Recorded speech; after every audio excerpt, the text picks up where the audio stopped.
Hello po to everyone, those who are watching live. Thank you for joining us. And those who will watch this later on, I know many of you will be watching this more of a playback because you're all in the school. Many of you are teachers, and you are, I'm sure, um, either doing a summer school or preparing for the upcoming school year. So magandang umaga po sa inyong lahat dyan sa Pilipinas. It's 10:03 p.m. here in Washington D.C. And we have a very special guest. This was this guest is personally handpicked by me as unrequested. Our program producer, Ma'am Andre, to include him in the list. So without further ado, I'm gonna invite him to join me here in the screen. Hello, Rocky. Forgive our dog; it's making some noise. Magandang But umaga yeah, sa Pilipinas and good evening. An hour ahead in Washington, D.C. Good evening. Can you hear me? yes, I can hear you. I our dog is just loud. We're Just actually, like in the Philippines. I know it's not our dog; it's a friend's dog that we're just watching. But yeah. Nice. Anyways, it's been how many years since we've last spoke to you here in it was Cultura before still. Right. At least a year and a half, I think. Yeah, yeah, or like two, Been a almost 2 years. long while. Yeah. Yeah, yeah. But anyways, it's been a while since we've spoke to you, and then now we you are back, and I see that you're busy with a lot of work. So Yeah. um, we're gonna ask you to please those who are new who have not seen you before yet to please introduce yourself and tell us ano bang pinagkakaabalahan ni Rocky ngayon. Malahan. Well, I'm Rocky Contreras Andal Brito. I was born in the Philippines and I'm a cultural advocate. I'm proud to be Pinoy. Although I was born in the Philippines, I did grow up here in the United States, but my heart will always belong to the Philippines. And anyhow, as I mentioned, I'm a cultural advocate. This is something has that I've been doing for a few years now. At first, it was a passion project to kind of like start something that's dedicated to my own province, my hometown, which is Bulalacao, and it just grew into Yeah. now we have 20,000 followers, and it's very humbling, and Yes. also at the same time, it's concerning that they're looking to me for resource materials. That means there's not a Yeah. lot out there, right? There's not. There's not. Believe me, I've done my research, and there's not that much that we can use. Yeah. But the good thing is, it also means there's demand, that people Mhm. are hungry for this. And that's what makes it exciting. And that's what motivates me, despite, my heavy schedule, Yeah. with my work. So I work in tech, and Mhm. it gets really busy. Oh But, yeah. I Yeah. try to put in time for Principalia Bulalacao, for other groups that I'm a part of, Malaya Saribayan. I'm very excited to be part of that group because Mhm. they're mostly baguettes from the Yeah. Philippines. So I feel baguettes. Yeah. And it's just, it's exciting to see the younger generation so excited, and to be proud, of being Filipino. They don't want to Mhm. be anyone else. They don't want to be American. They don't want to be Chinese. They don't want to be European. They don't want to be Mhm. Spanish. Definitely Yeah. not. Yeah. Yeah. Yeah. Yeah. And they're looking for resources and an avenue of how to express that. Mhm. And I think we're at the cusp of this revival, of a renaissance of our culture. Mhm. And I guess to when people ask me like why, how did I get interested, there were a lot of oral histories within my family. uh, Mhm. because we had a lot of land in Pulacan. We were like, Yeah. why do we have a lot of land? And I've heard different kinds of stories. And so I started snooping around. Eventually, I found through the help of cousins, Yeah. doing some research with the National Archives of the Philippines, and then I found um, the signatures of my ancestors dating Hmm. Yep. to the The documents. 1700s. Yes, Yeah. and it was fascinating because at first we knew that they were Principalia. Hmm. I wanted to go further back, like what's before that? And sure Yeah. enough, it was there. Nicolas Conreras, Hmm. Maginoo, Panginoon Basal of Bulalacao. And it's interesting because of that research, I also, the oral history started connecting and they became, it validated the oral histories actually, even the evolution of our last name, Wow. Contreras. Yeah. Yeah. Yeah. Because the Conrera, there was a pacudo that he wrote above his name. Hmm. And Hmm. over time, that pacudo kind of just slanted down Yeah. between the N and the R's, which became Contreras. Contreras. Yeah. Yeah. Right. So that's where the interest came from, and since then I've never been so proud.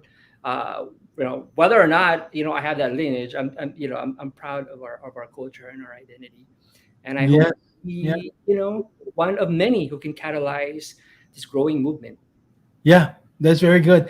And I just, by the way, I've been to Bulalacao. I've Mhm. beautiful place, such a beautiful place. I actually had been looking forward to go there. My thesis from Harvard is about well, supposed to be a you know, ang tagal kong kwa na ni-request through the of course the before I can do a research in Bulalacao. I had to go through a, very strenuous process. Lengthy process, yeah. Yeah, very lengthy process to get approval because we need an approval from IRB, the International Review Board of Harvard, and then just for me to get there. And then all of a sudden, this pandemic happened, and then Right. hindi natuloy. That's why I still look forward to going back there in Bulalacao. Really looking forward to being there. Um, Tell us a little bit more about. Okay, tell us a little bit more about your growing up in Bulalacao. How was it like? Well, actually, I did Your not grow childhood. up in Bulacan. I did So not how grow old up were there. you? No, I was born in the Philippines, but I lived in Manila all my whole life. And Oh, when I okay. was in the Philippines, I never set foot in Bulalacao. Sad, isn't it? Uh, Yeah. What but do you know about it then? What do you know about Bulalacao and your ancestors? Tell us a little bit about Principalia. What does Principalia mean? I had no idea what it was actually until I Mhm. started just, you know, with the help of Almighty Google. Yeah, yeah. I just started looking up about the history of the Philippines Hmm. uh, because I was interested about the pre-colonial period, right? Yeah, yeah. And I do have I'm related to Tidoro Agoncillo. Hmm. He's a Tidoro. His name is Tidoro Andal Agoncillo, and I'm also an Andal. And he's known for um, presenting Filipino history from a Filipino point of view. And that's something that I've always heard, especially from my Hmm. uncles who are really big into history. And I guess that's also part of where the interest comes from, right? Like where Hmm. is the Filipino-centric point of view, Yeah. and just researching everything through the internet. Thank Hmm. God for the internet because you have access to archives of museums, of universities, even at Archivo de Indias when Hmm. have some um, um, they have photos of documents that unfortunately you have to translate from Spanish into English or Tagalog. But yeah, that's where the interest came from, and it's hard for us because we don't have one place where we can get sources. I mean, supposedly it's the National Archive of the Philippines, right? I don't mean Yeah. to throw them under the bus, but Yeah. how do you get source materials from them, right? Well, Like, that's why we are glad, that you're there. That's what makes you really inspiring. Because for me, when I saw your page, here I'm going to show them your page. When I saw your page, this was really inspiring to me because what I like about this is that you created a community of learners. And that's basically what Kapua is also about. Community of learners. We're in. Well, we learn about these uh, information. Like, for example, okay, just this post from February 11, I 2019, pinned, right? yeah, yeah. This is you pinned this post. I Yeah, believe this is one of your first posts in this correct. site. Yeah. Because people were so confused about what the Principalia was. Even my own cousin actually asked me, like, why are you calling them Don and Doña? Blah, blah, blah, blah. You seem Hmm. kind of, uh, like I was presenting it like as a class system. Hmm. Hmm. I said, but it wasn't. I said, it was not a class system thing. That title, Don and Doña, were adopted as because it was sort of like an exchange. Hmm. Instead of using, the Raha and the Datu titles, the local rulers, the Maginoong and the Kidatuan, um, when they became Christianized, they used Don and Doña titles. So it was not a title um, uh, of wealth, right? Yeah. Yeah. It was not. It was purely a distinction of heredity. Hmm. And Who it's that's exactly the reason. Also, even in our province, with my grandfather, because they called him like Don right? Bonifacio, they addressed him that way, not Mhm. because of a class, but because he was, well, basically chosen as an appointed leader of the barangay at Mhm. that time, and so not more of a class, but more of like, I guess, a position Yeah. in the society. Uh, Yeah. In a sense, they were kind of they were puppet mhm. leaders. And Yeah, especially the yeah, closer you are to basically, Manila, yep. the closer you were, the closer your region was to Manila, of course, the more the Spanish colonial government encroached upon your region. So you don't really have a say as to what happens in your area. So you were really a puppet. You were a Mhm. puppet That's leader, right? basically it. That's Right. But the farther you were, the more, I guess, autonomy you had. For mhm. example, in our town, even though technically, well, to from the Spanish point of view, we were already part of Spain by the 17 no no by I guess by 1571, right? Mhm. But we weren't really officially part of the Spanish Empire until 1825. Yeah. And so before that, like for example, Nicolas Contreras was using the title of Panginoon Basal, Mhm. and he was referring himself and the other rulers of the area as Maginoo. And what's interesting about it is that they ruled as a lupon, as a council. So it's really interesting, when you start reading these colonial documents, and you get a feel for not only the historic importance of the document, but also you get a glimpse of the social cultural and social political um, Yeah. environment of that period.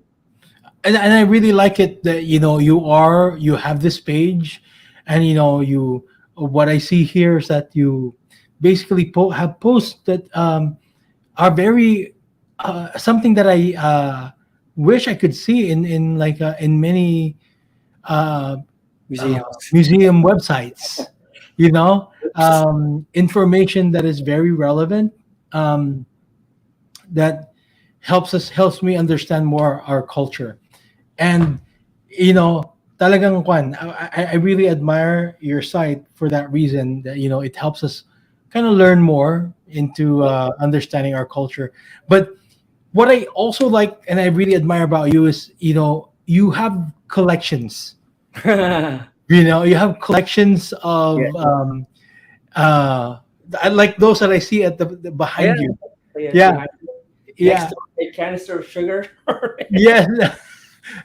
But aside from the canister of sugar, the banana And the banana. container right there, can you show us some of your artifacts that you've Yeah, collected? sure. Let us know how you've collected or have Sure. acquired those artifacts. I'll start with these four. These are definitely. something I knew. Like, okay, when I saw them, like, wait, they're definitely Filipino. I'm not Hmm. quite sure where I found. I think I found this on eBay, I think, and it was a from a the seller's from DC. Wow. Actually, yeah, he's from DC. Was this from eBay? I'm not sure, but I definitely got these online, right? I'm pretty sure it was either eBay or must have been one of those auction houses that I always monitor. Um, yeah. So Those these are, have you ever had them dated? these not yet. That's why I don't really show them at my page yet because Yeah, the yeah. iffy about the provenance. Mm. They have the National Museum sticker on them. These can be Wow. easily fake, but they look really aged, right? Natural Museum of the Philippines. National Museum of the Philippines. Oh They wow.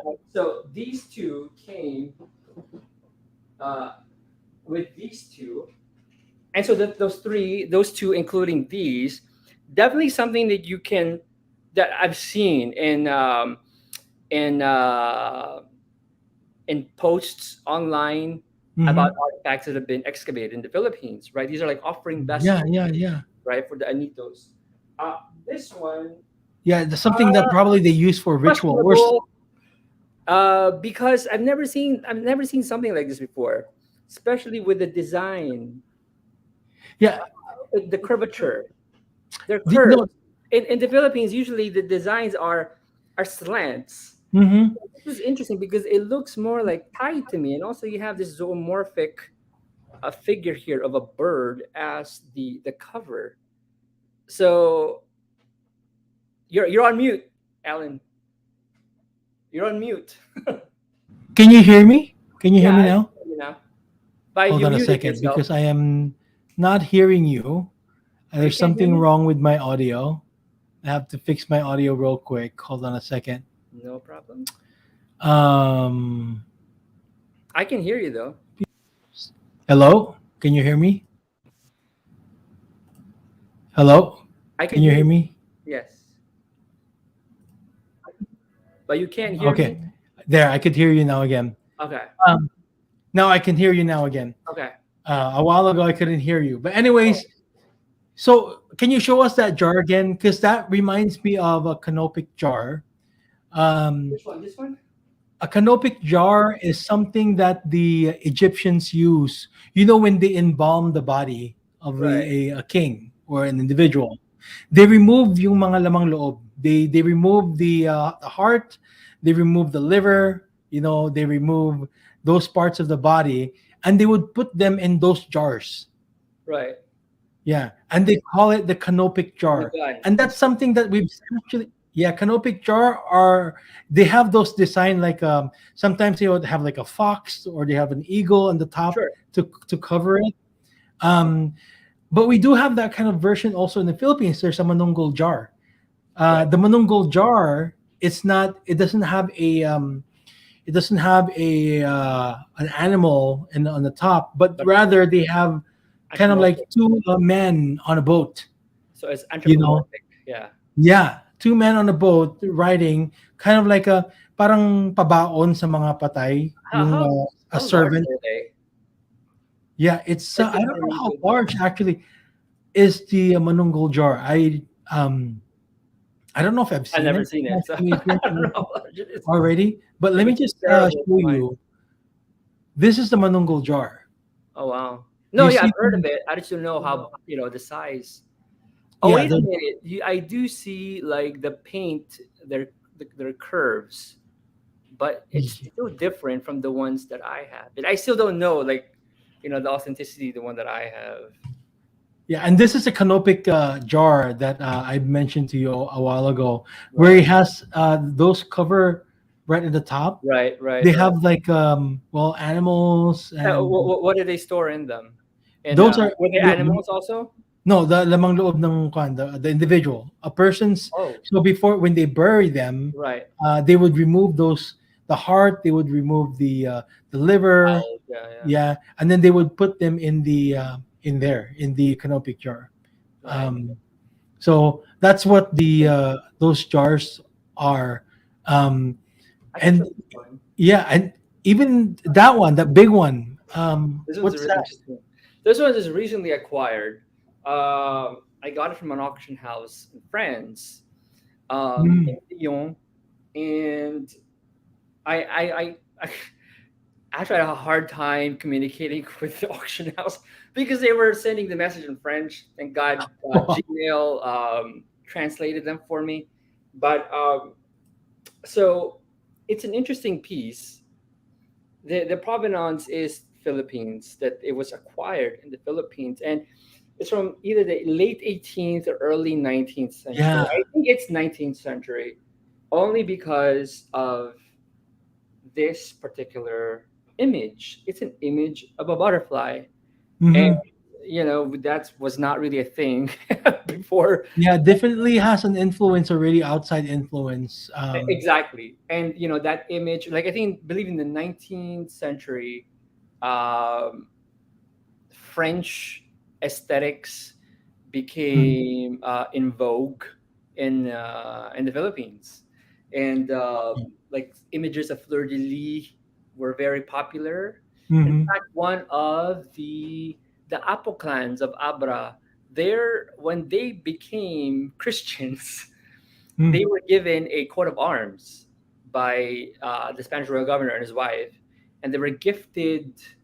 Um, it was a bishop's chair, and they had a it was their family coat of arms was emblazoned on the chair, and it had Mhm. fleur de lis. So I mean, he was telling me like, oh, that was like a thing back then. It became in fashion during the 1900s. Sorry, Nice. 1800s, 19th century. Yeah, 1800. Yeah, Is that what kind of material did they use? Is that a red clay or a uh, black clay I have or what? no idea. I mean, it's definitely I think stoneware. It's You know what? I never seen the inside of it until now, The and bottom. How about the bottom? it looks black. Any inscriptions? It's Um, stoneware, yeah, it's a stoneware. and dark, usually dark glazes were meant for the commoners in China. They're Yeah. actually quite rare. They're quite rare now, blackware, because during when they were made, they were not thought of as important. Hmm. So now they become sought after by collectors. But this is not blackware. This is more like a martaban jar.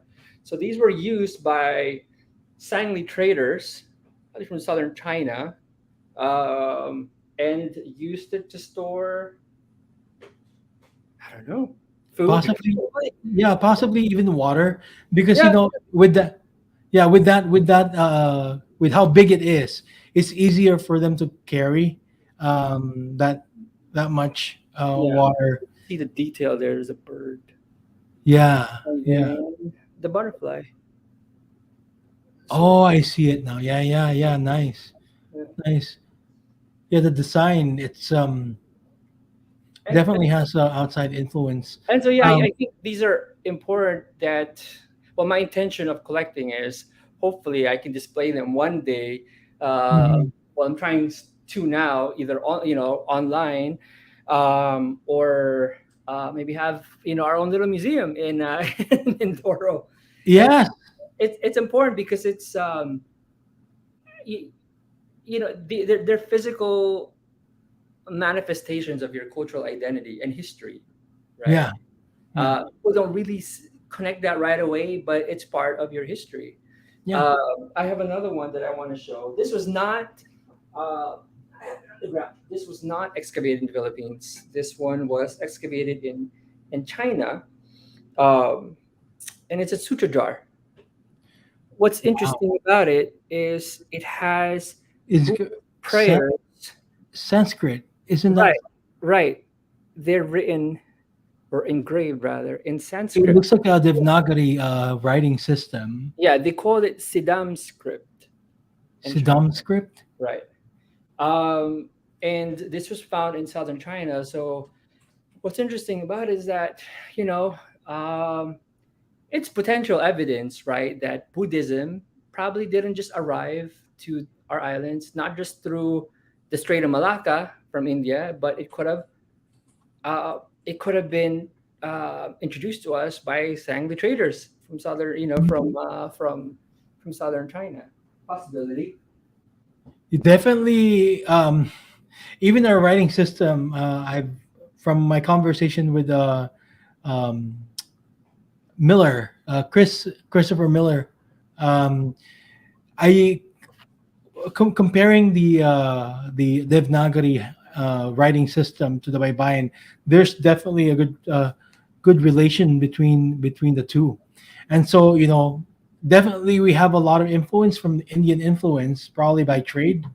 Um, that's why it's important. I mean, for us to kind of understand these cultures, right? It helps us trace back our history and understand more our history.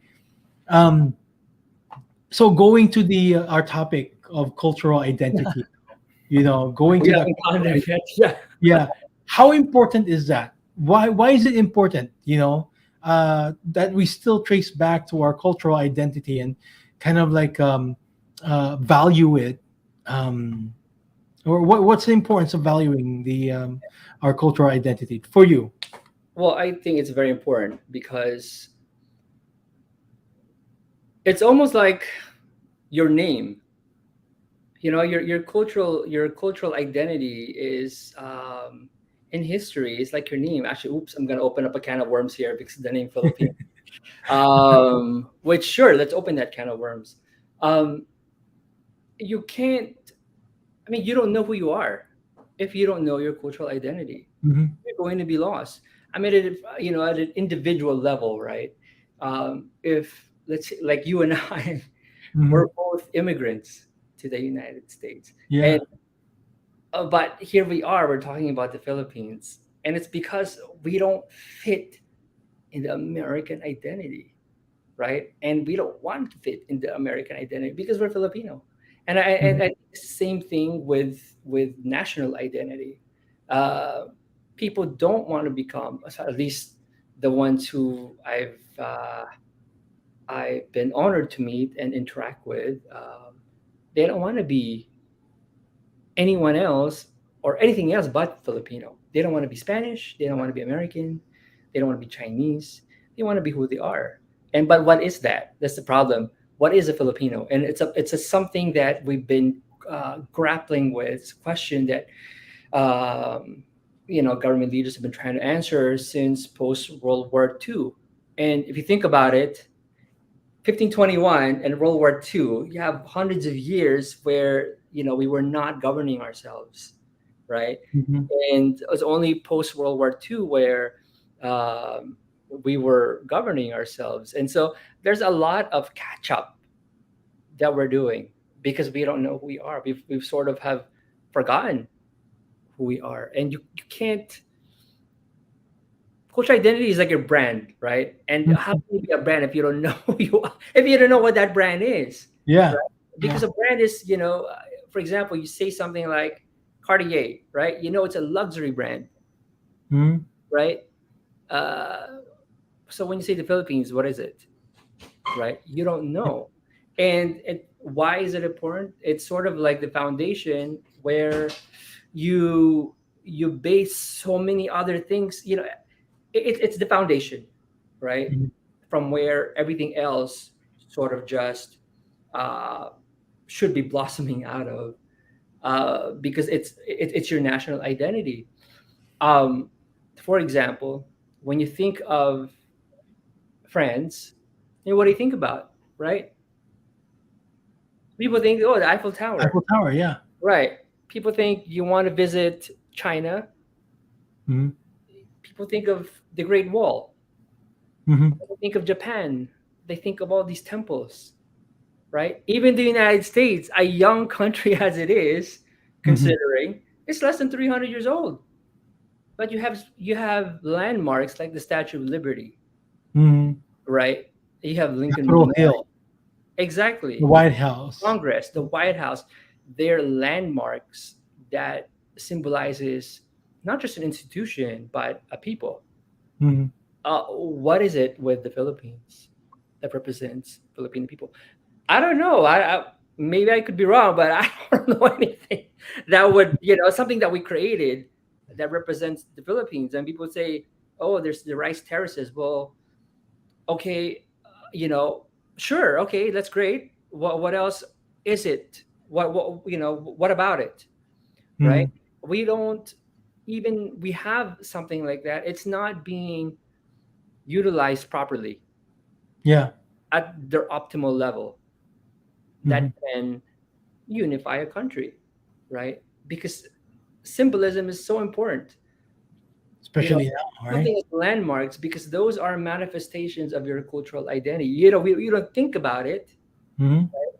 but things like music, poetry, uh, art, pottery, they're all facets of culture. Architecture, they're facets of culture. They're not just, it's not, culture is not just pottery or it's not just architecture.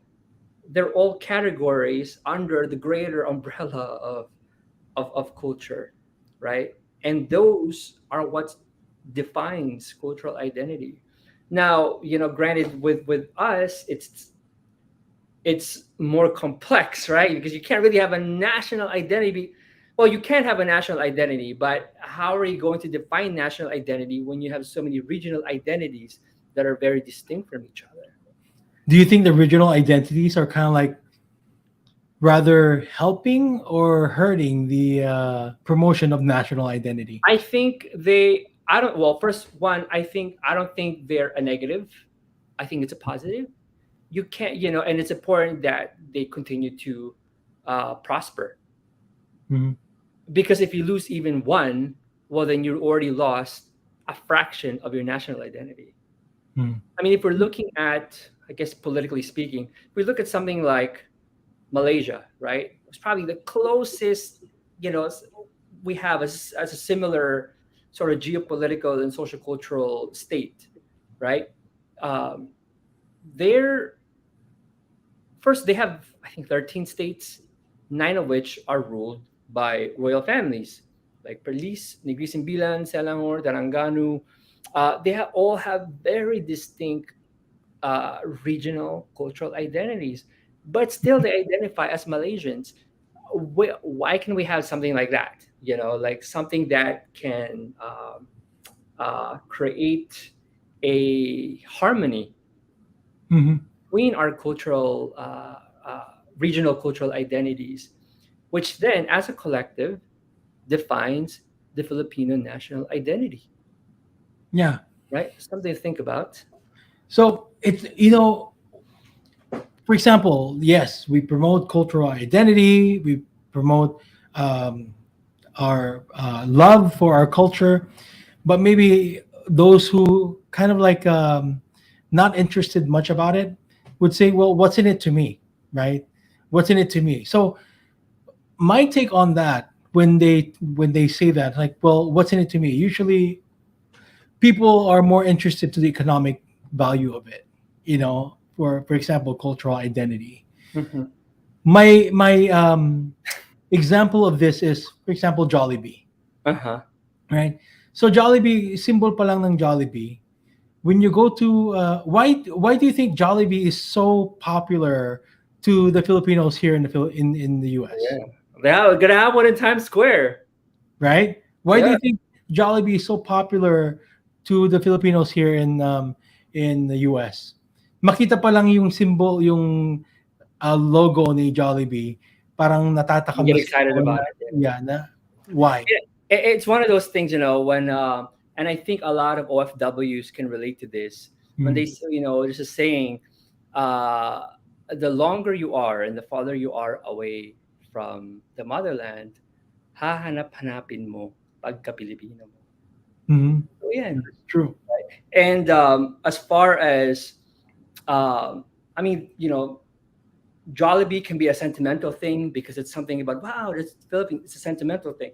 But in terms of real economic value, I mean, other countries have shown that there is very real economic value in investing in culture.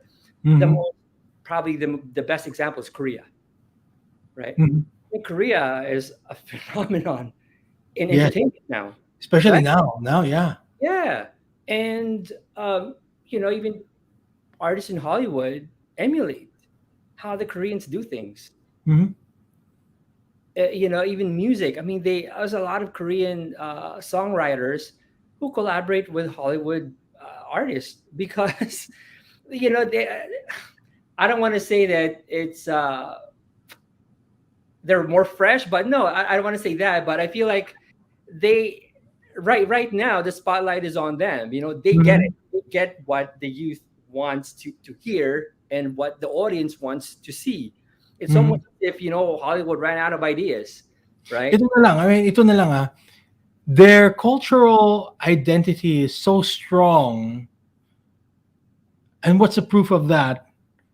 Look at us Filipinos in the Philippines, In K-pop, right? Korean dramas, yeah. See, we are so into their culture that we are starting to adapt not only their Hmm. that their dances, their music, but even their The language, language, right? Their own, see, right. all these things.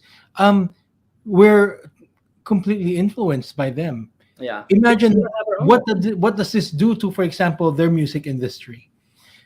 Where does our money go if we support, for example, BTS, right? Exactly. Where does Now our we money have go if one we, yeah, SB19. see? You So, know, and even supporting their language, learning their language, and all of that. Um, Uh, yeah, it's a fascinating look because first of all, now I mean, most Filipinos don't speak Korean, right? But they yeah. still listen to Korean music, and you have these Korean artists who are able to host concerts Hmm. around not just in the Philippines, but Southeast around the world, Yeah. right? How are they able to do that? Even though most people don't speak, can't even understand what they're saying. Yeah. There's probably like three lines of English, and the Hmm. rest you don't know what it's about. And we're You not saying here, I just want to make it clear also that we're not saying that we shouldn't appreciate the Korean Right, culture. right. Yeah. And But that's important to. what we are saying here is that see what they've done. It's more like see what they've done with their culture. They appreciated their culture. They capitalized on their culture, and see how far they've gotten Mhm. with them appreciating their culture. Question is, Exactly. can we do that with ours? Sure. Can we do Sure. that with our own? Absolutely. And I think it's already starting. Like we see groups like Alamat. I Hmm. think SB19 is the name of the other group. They're getting popularity, and I love how they write their music and also the aesthetics of their music videos. It really reflects upon Filipino culture, Yeah, we and need more people like them. yeah, I right. honestly, And yeah. about each of those members are from different provinces, and they adopt something.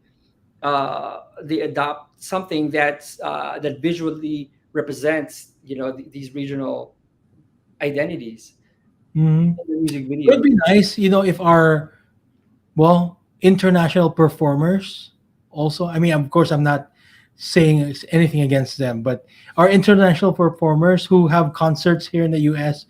would use, for example, Filipino clothes, your like Filipino design clothes, Or right? modernize it. Or kind of modernize it a little bit just to help promote our culture. I mean, of course, I cannot. It's hard to tell them what to do. We cannot tell them what to do, but it would be nice. It would be nice if they, um, It- if our performers who are well known, here in the U.S., who are yeah, from the Philippines, if they would have a concert here abroad, that they use the clothes of Filipino, I think that would. somebody had a question. Did you see? I saw a couple of people say, "I have a question."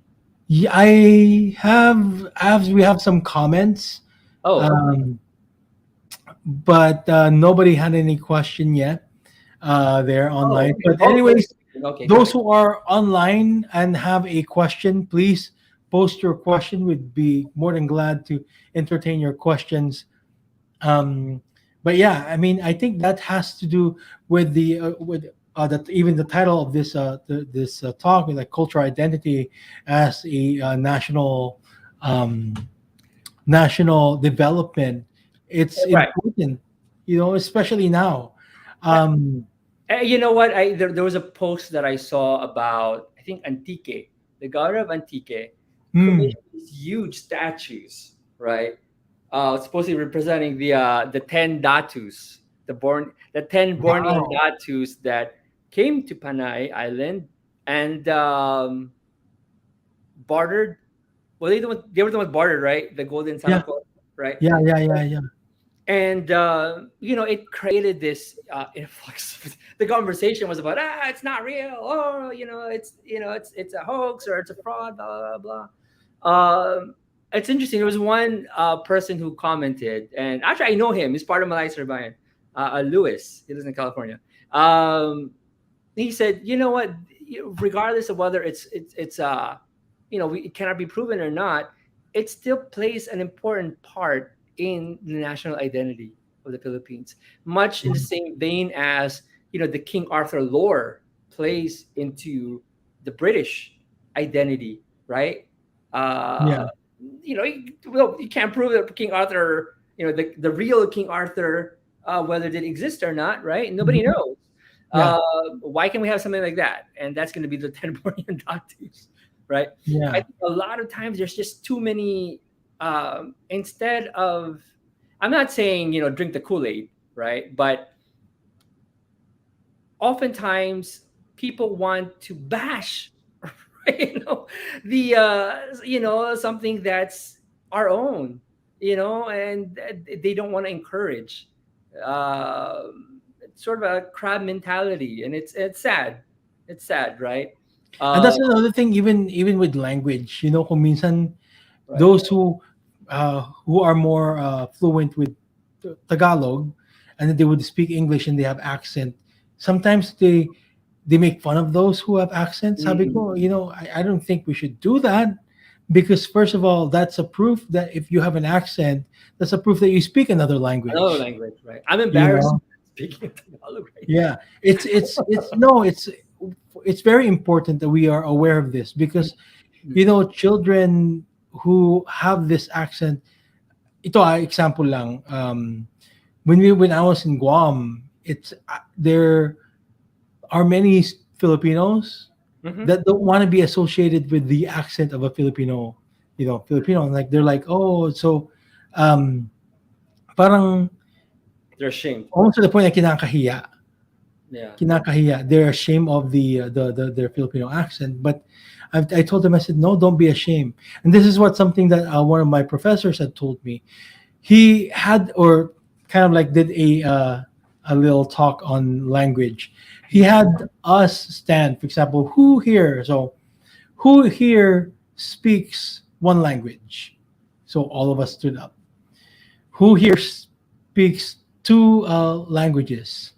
Um, and then there are two languages, and those who speak only one language sit down. So slowly and slowly and slowly until like four language, and there's only like a couple of us standing. Hmm. I am sure that you have an accent. So my teacher told us that, you know, with you knowing how to speak like this and this, all other four language, you have an accent. These people that are standing in front of you, right, no more language than many of you who are in this room. So why should they be ashamed Right. of their accent? Yeah. If that's a proof of Right. their basically being a multilingual, Multilingual. Yeah. right? Yeah. So that's something that I keep telling my students. If you talk, you have an accent. Kung minsan nga, I like it more if they recognize my accent right away, than uh, when I talk to them and they know, oh, you're Filipino, right? Yes, I am. I am proud to say Mhm. that. Um, It, that's it, something it's that a we heavy need. question because culture is something that's multi-layered and multifaceted, right? And Mhm. I can't say I blame the people who are bashing. They Yeah. grew up because they grew up in an environment where they're encouraged not to feel proud to be Hmm. Filipino. So it's this is it's going to be a generational issue. It will take generations to resolve this issue because remember, it took, we were colonized for hundreds of years. The colonial mentality, Yeah, exactly. The colonial the mentality. miseducation of the Filipinos, Exactly. and So not a to lot put of time they Santino. were encouraged not to be Filipino. Hmm. They think that saying something in Spanish is, bourgeois. I mean, Hmm. you know what Speaking, I'm saying? yeah, Like, you know, uh, again, that concept of don and doña, you yeah. know, that concept of don and doña. First of all, I'm gonna get in trouble for this. The people who really should only be using don and doña are the descendants of the Principalia. That's it. No one else have the right to. Well, we're no longer in Spanish colonial, time, but during the Spanish colonial period, the only natives who can affix the Don and Doña titles before their Christian names were members of the Principalia. And even the Principalia itself uh, is uh, it's controversial because by 1863, the colonial governor at that time, because they needed funds, started selling memberships into the Principalia. Hmm. Under the decree of Queen Interesting. Isabella II. So Hmm. anybody could basically buy their way into the Principalia. So, prior to that, it was strictly a hereditary, uh, I guess, class, right? In Hmm. order to become part of the Principalia, you had to be born into it. To some extent, that was good for us now because now we know that we had this lineage of Maginoo that goes all the way back, right? Hmm. Because of that law, it was followed. It was actually followed Yeah. until 1863, and that's when you have wealthy merchants. Because of, oh, I have money. Suddenly they started. It became more of like a social class. Right, they started affixing these titles before their names, and it's a funny thing because I'm good friends with members of. I'm gonna say this. I'm gonna get bashed for this of the true Principalia. They're Hmm. good friends of mine. Again, their lineage goes all the way to the 1700s, Hmm. right? With documentary proof, and again, this is not something to show off, but this is something we hold sacred because you can't just suddenly recognize someone that, oh, they're this, they're that, because this is about the sanctity of our cultural identity and heritage Hmm. for our region, right? For our region. Um, so that's something that's important to recognize. Um, we're just, my goodness, we've been victims of, colonization sucks, Hmm. because of it we've lost so much, and we're just now playing catch up, trying to figure out who we are. But Yeah, there's things like colonization. these, the Principia, where wow, you can actually trace somebody who belonged to a pre-colonial class, right? The Maginoo or Kilatuan, right? Or Apo class in the highlands of Abra and Ilocos. Um, and of course, the sultanates in Mindanao, right? Um, why is it important? Because, well, if you want to talk about what's left that's authentic, right? Mhm. That goes all the way back to our real identity. Well, that would be it, right? That would be it. That's that has survived, and that's authentic. So that's an important thing to clarify. Again, because that's Don and Doña tile. That was not used as a form of social economic status, but rather it was a historic title. It was an exchange of, instead of using Raja or Datu, Mhm. they used Don and Doña, and that law was a Cedula Real, first issued by Felipe II, I believe 1594, and again it was issued by Charles II, the last of the Habsburgs of Spain. Mhm. So yeah, again, it's sad because we're using colonial sources to sort of verify our own identity. It's kind of ironic, isn't it? Yeah. We've lost so much. I definitely we have. There are a lot of things from our culture that's worth preserving, but it's so sad to see it, unti-unti nawawala. You Yeah. know, even the yun nga, paghaharana, Yeah. slowly, Pagmano. yeah, paghaharana is really an important aspect of our culture because it's kind of like a respect to the elders. Not that me, I strictly follow it Mhm. because with my wife, I never when I was I never get to harana to their house. Mhm. I wish I did. I went harana to their house, and get that chance to speak to her dad. To her mom. And, it would have been great if we still have that kind of culture. Yeah, right. And I guess I just want to say one last thing. Why these are important to revive and preserve and promote. And it goes back again to our topic was cultural, national development and Mhm. what are the economic benefits? Well, when you're a traveler, right? These are what people want to see. Yeah, They don't want to see. If you're an American, you don't want to see. You don't want to go to the McDonald's. Starbucks. Come on. you know. If you go Philippines, if I would go to the Philippines, honestly, ito I mabibilang yung mga ilang times na umuwi ako ng Pilipinas and I went to a Starbucks. Yeah. Siguro before, but now I'm like, why would I go to Starbucks? I have Starbucks in every corner Yeah. in Seattle. Right. Why would I go to the Starbucks there? McDonald, no. I Right. would I would go to Jollibee, or I will go see. There's a lot of Jollibee here now also. Yeah. So I would go to places that I don't get to go to. Here in the stuff. I would go try the kakanin there in the wet market. Hmm. You know, Right. uh, and Yeah. buy food there.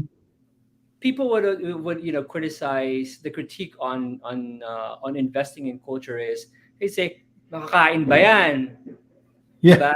Makakain ba yan? Well, it can create jobs that can they don't know because there's not that sudden effect. There's not that sudden. exactly. Hindi ka agad-agad yung yung It will create, well, if you want to talk about regional development, right? if hmm. you if you create and empower regional cultural institutions, that will become the backbone of their tourism.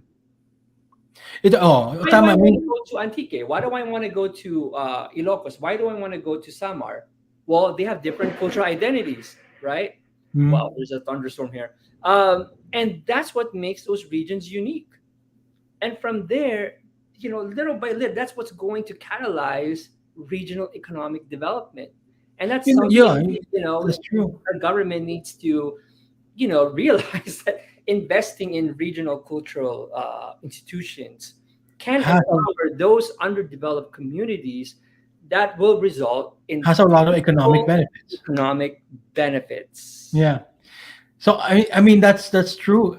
Example na lang imagine mo kung yung sa isang barangay, they would support just local products. Hmm. It's going to be a little bit more expensive, right? Because of Right. course the production is uh fewer, right? There's not that much competition. Hmm. Uh, so it's going to be a little bit more expensive. Pero they're making not the rich people rich, but they're making their Community barangay, rich. their community rich. Correct. And not only that, here's another example, and there's also health benefits to this. Yeah, sabihin na lang natin, with the production of so many goods, gamitin Hmm. na lang natin corn at saka tomatoes, for example. So you have this place that or company that produces so much corn, because of the demand. Hmm. So they would sell it cheaper. So their products will reach further places, Right. right? And they produce so many corns and then so much that even it gets stored in the on the shelves of the store, and sometimes hindi nabibili lahat and get just even thrown Right, away, right, right? right. I mean, yeah, obviously So there, it's cheaper. right, It's cheaper. right. But Apart the thing from is, right, there needs to be a start, right, yeah, in investing in regional development yeah. No, I for mean the sure. health benefits. The No, health right. benefit to that is that the thing is that corn, because there's no it was not, first of all, it's not organic. They tried to fertilize it more because of the so that they could produce more, and Mm-hmm. then not only that, they would in the soil, the soil, kung nagtanim sila ng corn doon and they harvested and they plant corn again, that same protein that was used by that corn that they just harvested, it lesser and lesser protein goes to the actual corn, Mm, right? And what happens to the corn, you think? Will that be nutritious? no. No.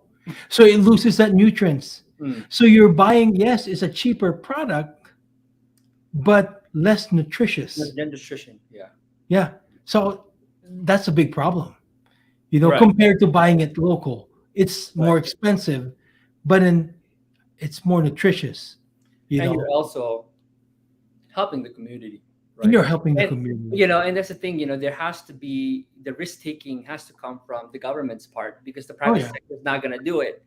You know, um, the government That's has when they need to. the support from the government.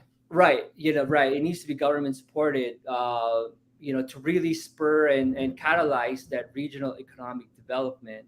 Um, it will be, like it's like almost like a startup, right? And Mhm. startup is going to be hard if for a few years, but apart from investing, it'll also be, guided, right, in managing the investment to ensure that the capital is being allocated and utilized properly. That Mhm. milestones are being met, right? Yeah. Because you learn from trial and error, right? Mhm. And once you have a model that works, you can then replicate that around the country, right? That economic model. Um, yeah, it has to come. The risk taking has to Yeah. happen There, to there support has to the. also be that cooperative. I guess they can create like a cooperatives, right? Yeah, By the farmers yeah. cooperatives Well, that they yeah. can do. Capital is very important. Mhm. It needs to be invested into the community because if you don't have that, you can't pay your labor force. You can't Mhm. have uh, you can't pay for commodities that you need to start. Um, and also, especially if you want to do something with culture, you're following the mantra of build it and they will come. Right? Mhm. You have to build the institution, right? Or you rebuild and revive the institution, and then you have to wait for the people to come. But it's a lot of work, obviously, and there's going to be a lot of marketing that needs to be done. But as we have already seen, the Philippines has done a tremendous job in marketing the country as a tourist destination. I've actually know the guy from DOT who helped Mhm. market the Philippines into a global water destination. Right? We're Mhm. always in the top one, top five best Yeah. islands, best beaches. We're always there, and DOT has done a great job doing that. So if we can do that, let's look at that model, replicate it somehow that can be Apply it applied to culture. to a cultural in the cultural space. Mhm. Right? Yeah, very, very important. I mean, we have to learn to appreciate our culture more as Filipinos, and I think, and that's not being too nationalistic. We don't even need to be too nationalistic to do that. Um, we just have to learn how to appreciate the things that are surrounding us, especially there in the Philippines. Uh, simply appreciating our language, Mm-hmm. simply appreciating your local vendor of like cultural goods, And uh, you will know when you food. Yeah. I'll say one last thing, and we gotta go soon. Mm, Uh, Wherever you go in the world, your cultural identity will follow you, and you will recognize it. And I'll tell you a story. My mom and I we went to we went to geez, why is there a right? We went to we went to Paris, mm, and we were walking around just outside the Eiffel Tower, and from afar we saw this woman walking towards us. I could mm, tell she's Pinay, right? mm. And then when we passed, you know, she gave that nod of acknowledgement, and you Yeah. know, we did the same. And it's one of those things that you just knew, oh, you're Filipino, yes. You know, it's that silent acknowledgement. Mm, Uh, it will follow you. And you know what? When you're a again, if you're a OFW, kababayans will this will resonate with them. When you're in dire straits and you're living in a foreign land, guess who's going to help you? It's going to be your fellow Pinoy. I can guarantee you that. Talk to any OFW. That's why they find a community with each other, mm, because wherever you are, you will look for for something that will connect you to who you are, mhm. and that's your cultural identity. And honestly speaking, I believe that's also what makes the OFW successful Mhm. in their field wherever they are, because they get to meet somebody who shares the same culture as them. I Mhm. know a lot of friends who are basically in Dubai. They're in Dubai and they kumakain sila ng Filipino food. They're eating dinding. They're eating pinakbet. It's what makes them, well, survive there in Yeah, Dubai, yeah, right? They're exactly. Filo, they're Filipinos Yeah, sharing that same culture, and a you know. community. They have a Yeah, community. that because of that same community. And I hope that's something that we realize more in the Philippines, is that if we make our culture kind of like stronger, um, then that's when we starting when we, that's when we begin to really develop our country, Yeah, with the foundation of a culture, like what you said. So absolutely. yeah, hopefully, sa mga nanonood po, you were able to pick up some things from what me and Rocky are talking about.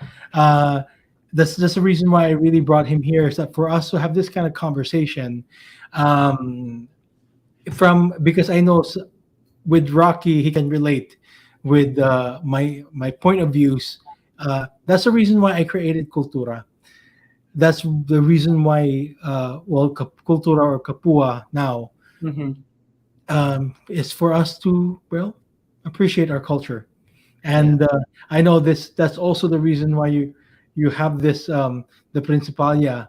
Also, as Yes. you've noted, Principalia sa Bulalacao is a culture and heritage advocacy organization, with a focus on pre-colonial, regional narratives. And And continue to do what you're doing. I really appreciate what you're doing. thank you. And I want to say like something about why named the Principal of Bulalacao. I guess you know because Principal is Spanish period, right? And I just want to say that it will always be part of who we are, whether we Yeah, like it or not. yeah.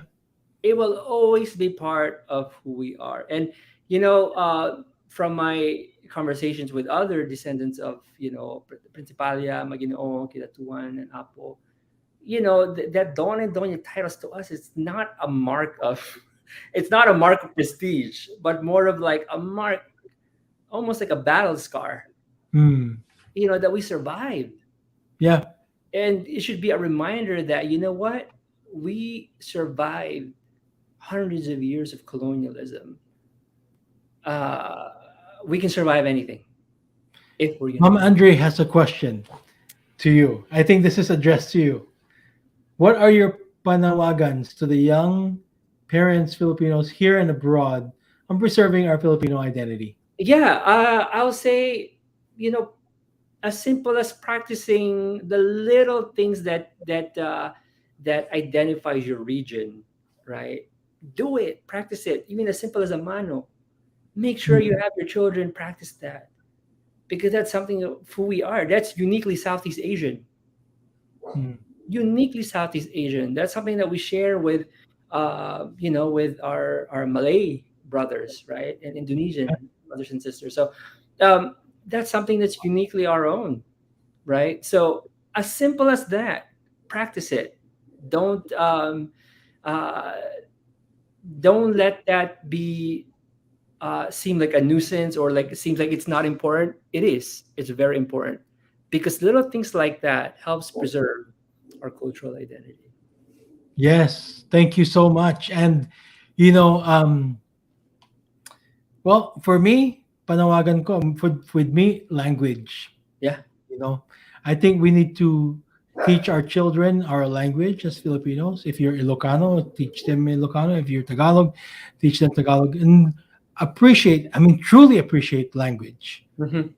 Absolutely. Truly appreciate a language, and what I meant by truly appreciating it is really not just uh, teaching them Tagalog, but making them feel proud that they do speak Tagalog, Yeah. making them feel proud that they know this other language that is rooted to their genes, to their being a Filipino, and And be writing proud. script, And if the script, anything, yeah. even if you don't know it, learn it together.